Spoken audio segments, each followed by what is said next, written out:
let me ask you a question that most business owners avoid.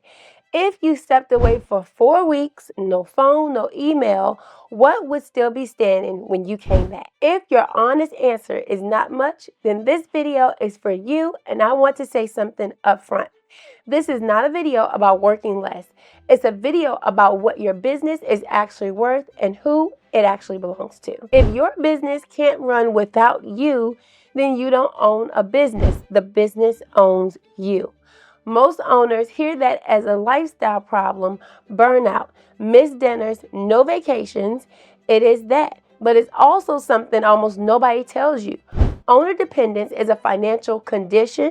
It shows up in your numbers and it caps what your business is worth, and it quietly decides your future, whether you're planning to sell, pass the business to your children, or run it for 30 more years.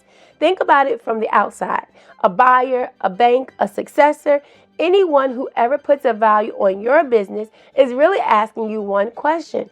Does this business produce money, or does the owner?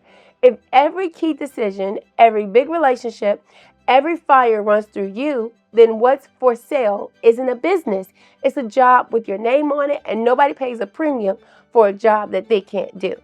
That's why two businesses with identical revenue can be worth wildly different amounts. The difference isn't the numbers on the P&L, it's whether the machine runs when the CEO isn't holding it. Here's the part that surprises most people.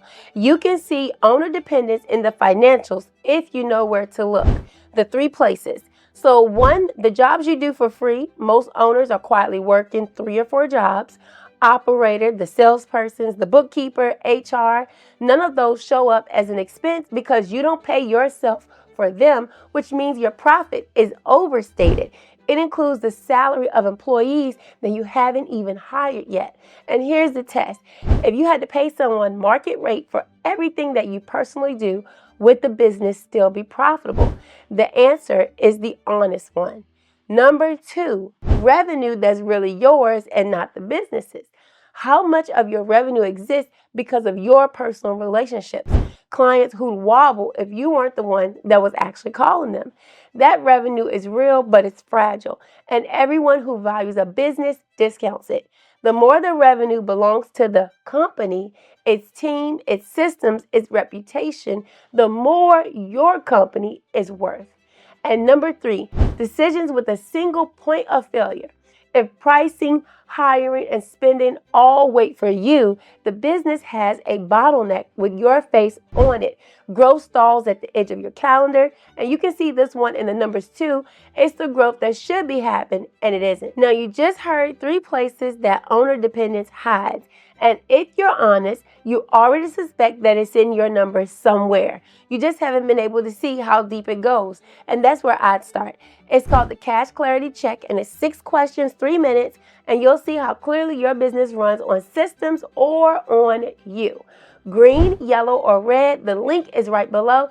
Take it down if you're ready to stay with me another minute, because seeing is the first step, and I want you to know what the next one looks like. The good news is that this is buildable, and it's a financial project as much as a leadership one. So start by paying one of your jobs. Pick the role you do that someone else could do at market rate. Then you need to price it and plan for the hire like any other growth decision. Then move one category of decisions off your desk with a rule instead of a meeting. Anything under this amount, the team is who decides. And watch one number over time. How much of the business, its revenue, its decisions, its know-how lives in systems and people instead of in your head. Every step in that direction does 2 things at one time. It gives you your life back, and it raises what your business is worth. Same work, both rewards. Now, if your attorney or your advisor sent you this, especially if you've been talking about succession, an estate plan, or someday selling it, it's because they understand something very important. The legal plan transfers the business, but only you can build a business that survives the transfer. Those are 2 halves of the same work. You do them together. You already know where the link is. Start where everything starts, with what you can see, because a business that can run without you begins with the numbers that don't live only in your head. The goal isn't to make yourself unnecessary. The goal is to build something that lasts and to make better financial decisions for the people who inherit what you build. I'm Karina Thomas, and thank you for watching.